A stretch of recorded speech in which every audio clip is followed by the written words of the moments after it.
خب این ویدیو سوممونه با یه حرف صدادار دیگه. این حرف صدادار هست ای. ای. آفرین. این ای اوله که اول کلمه میاد. این ای وسطه که وسط از دو طرفش میچسبه.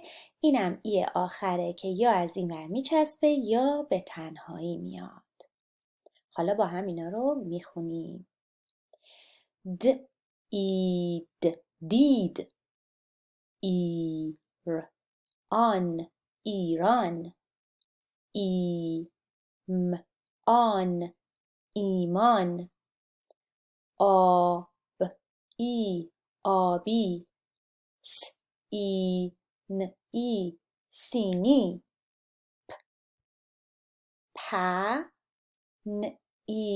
پنیر. ایشان، ایشان.